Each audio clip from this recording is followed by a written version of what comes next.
For today's video mga kabakal, ang gagawin nga pala namin dito ng mga kasama ko is revision ng air slide na pinagawa ng kliyente namin. So ang unang ginawa nga ng fitter ko is binutasan muna yung part na yan, nadudugtungan nga namin ng plate para sa air slide. Nasa loob nga pala siya nitong tangke ng silo. At habang nagkakating nga dyan yung fitter ko, syempre tambay muna ako at walang magawa. Di naman ako pwede manood muna ng short Korean or Chinese movie muna sana habang naghihintay dahil baka madali nga tayo ng mga bossing since pasulpot-sulpot sila bigla para tingnan ang ginagawa namin. So, ang naging papel ko na nga lang dyan is watcher na lang ng mga kasama ko. At dahil araw nga ng linggo, kaya nag-request nga kami sa aming manager na kung pwedeng gawing finish class ang trabaho sana namin para makauwi naman na maaga at makapaglaba. Sa mga hindi pa nga nakakaalam kung anong ibig sabihin ng finish class, ito yung pwede kaming umuwi ng maaga kahit wala pa sa oras ng uwian, basta na kumpleto or natapos namin agad yung trabaho namin. Yun bang uuwi nga kami ng maaga pero yung oras namin ay kumpleto pa rin sa araw na yon.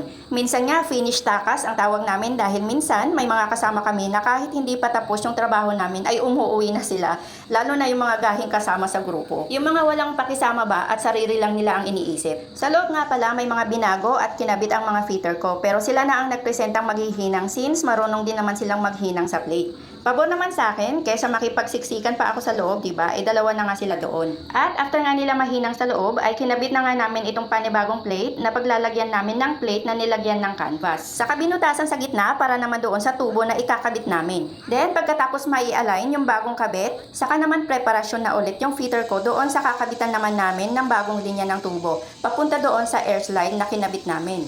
After fit up nga ng mga tubo, saka lang ako nag-umpisang maghinang. Inis na nga ako dyan dahil naghahabol na ako ng oras dyan. Finish class nga kasi, kaya sa akin nakasalalay yung oras ng pag-uwi namin ng maaga. Tapos, yung welding machine ko pa ay ayaw makisama. Ayaw ng diretsong hinang. Namamatay kusa pag dinediretso ko yung hinang, kaya ang ginawa ko, ispat-ispat na lang ang hinang. Hindi na nga ako nakapag-video sa mga ibang hininang ko dyan kasi nga nagmamadali na kami. Ay, ako pala. Pero sa wakas, nakuha ko din sa tiyaga at natapos ko rin ang lahat ng mga hinangin. Pagod na nga rin ako dyan kasi talagang nagmadali ako. Mainit-init pa nga yung mga hininang ko pero pininturahan na agad ni engineer namin kasi nga para makauwi na kami. Alas 4 sana yung uwian namin pero natapos kami ng alas 3 kaya umuwi na kami. At dito na rin nagtatapos ang ating video. Salamat sa panonood. Bye!